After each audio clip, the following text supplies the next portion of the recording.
Hello everyone on YouTube. I go by Syndrome on Twitch, and recently on Pokemon Unite I hit Master Rank, top 130 something, 34, 134, playing all 141 of my games solo only. A lot of people say that you can't really climb in this game because of bad teammate or like, Zapdos coin flip, and it's basically impossible to climb alone. And I want to prove them wrong, so by doing this, which I have proven that is totally wrong, you can hit Master playing solo only. And it is possible if you put in the work and, be good enough. So here are my tips that you can probably learn from in order to, make your climb a little bit easier. Doesn't matter, regardless you play solo or squad, these tips will really help, you climb. Based on my personal experience. So yeah, enjoy the video. Alright, so for my number one tip, this tip is more for the laner. So on your first clear, after you clear that APOM, you run up, you clear these APOM, you get level 3. And then most people would go for the neutral objective, which is right here in the middle. This Corphish right here. But what people actually don't know, and if everyone goes for the Corphish here, right? It's just gonna be like a 50-50 fight, and whoever have like the stronger early game is gonna win that fight most of the time. But what you don't know is that you can actually go up here to their APOM, and you can actually take it away from them while they're doing the Corphish down there. And then after that, you can go back to this camp, this APOM right here, or you can also go back to this APOM right here if they're trying to take it away from you. It's a small tip, but not a lot of people notice this and apply it to their advantage. See, because now even if they get the Corphish, they lose that other thing, APOM I just took up there. So now they're gonna be behind XP. It's a small tip you can apply, which will win you the early game. The next tip we're going to be covering is definitely be roaming. Roaming is a technique where you as a laner does what the jungler does, ganking. But instead of being a jungler, you're doing this as a laner. I'll let this clip play out and hopefully you understand it for yourself just by watching this short clip. I'm not getting level 5, that's so lame. These guys just hitting the thing. Let me see if I can get level 5 off this. Alright, there you go. Alright, now I'm gonna go roam.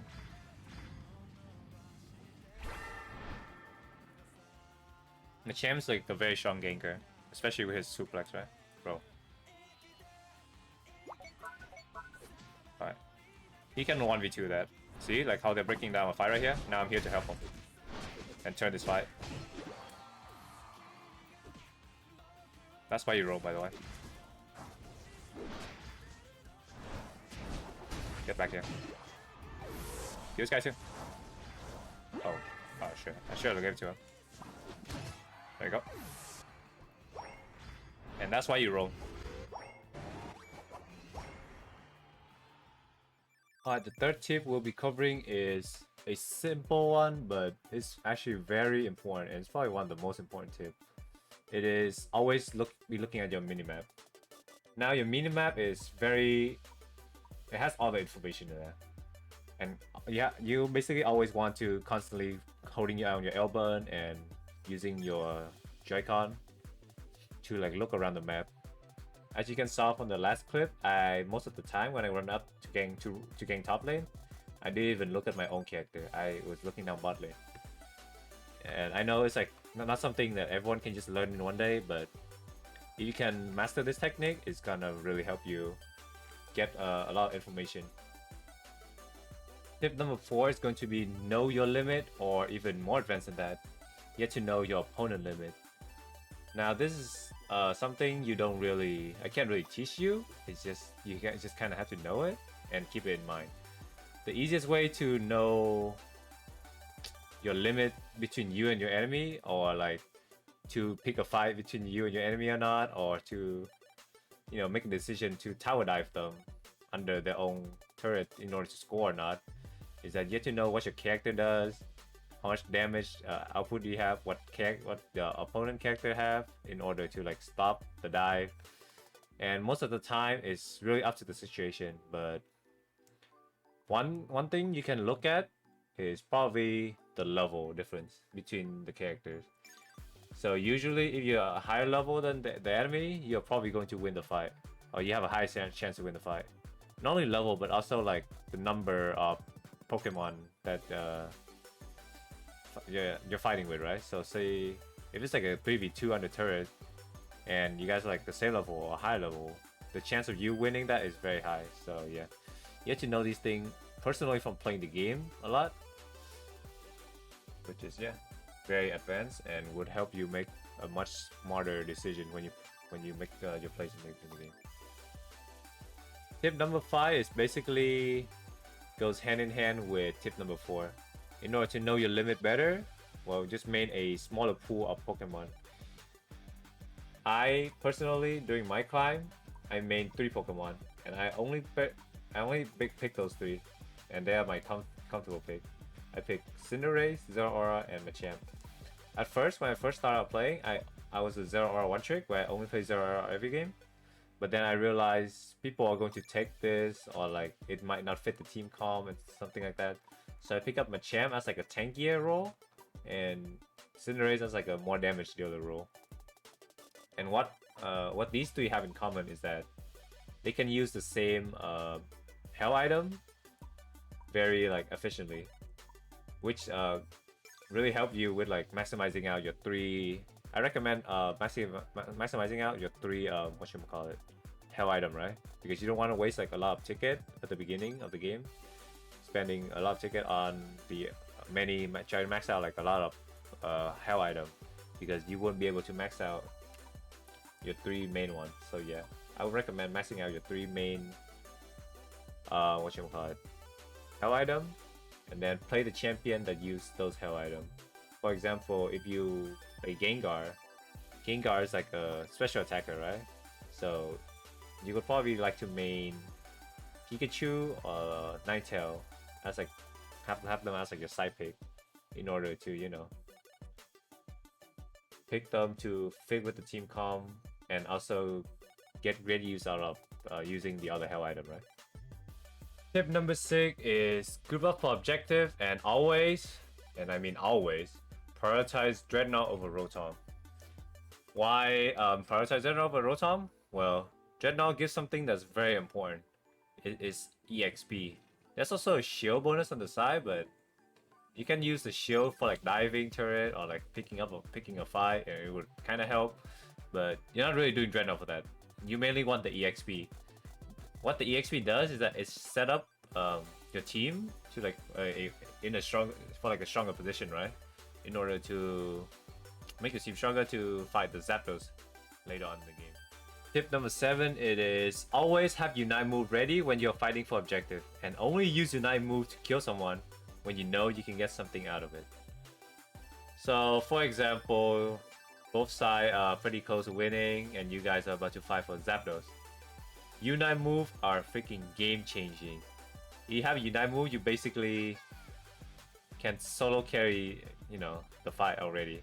And if four of your teammates have the Unite move along with you, that's basically a guarantee win on the opponent that wouldn't have Unite move, right? Would you agree? So yeah, just make sure you always have Unite move ready when you fight for things such as Dreadnought, Rotom, Zapdos, or even like tower diving, because you would get, you know, to score when you tower dive after you kill someone. So yeah, just always make sure you have your Unite move up before the fighting for objective. Alrighty, we are on tip number 8. If you're winning and you know you're winning the early game, then you should not start doing Zapdos. You know why? Because Zapdos is the only win con for the enemy team, and they also know it's the only win con for them. So they will definitely try to do it, and all you have to do is actually not even do it. You just actually have to defend it off of them. So for example, you can hide in like these bushes, or that bushes, or this bushes right here. in order to ambush the enemy that go for these Zapdos, right? And then you get a pick. Most of the time they will try to come out from this way or something like that. So if you get like a pick on them, so say you catch one of the Gengar that come in here, right? And then now it become a 5v4, then you guys can start doing Zapdos. For tip number 9, it's just gonna be another simple tip, which is, you know, never give up before Zapdos spawn, right? Or until a team get Zapdos for sure, because most of the time you can always make miracle plays, such as stealing the Zapdos away from the enemy team and sealing the game for yourself, or you know, you can actually somehow like manage to win a fight, catching out a person using like the ambush tactic, or you know, using your ultimate at the right time, team fighting. You know, there's just many ways to, you know, bring the game back with Zapdos. So yeah, try not to surrender before Zapdos. Alright, finally, the last tip I have for you is going to be more of like a mental tip, more than just like a mechanic thingy. Is that do not tilt when you get bad teammate, and when you are tilted, stop playing. You need to take a break. Stop trying to win the losses back. It's like gambling, right? When you lose, you always, you know, try to gamble more to win back your money. But guess what? You're just, in reality, and most of the time, you're probably just going to, you know, lose more money the more you gamble. And the same goes for, you know, any competitive ranked game like these, right? For personally, this is my personal experience in this is when I was if I'm not wrong, I was Ultra 1, and then I went on like a lose streak. I lost 1 game, 2 game, 3 game, 4 game, and I was 1 game away from demoting out of Ultra. And then guess what?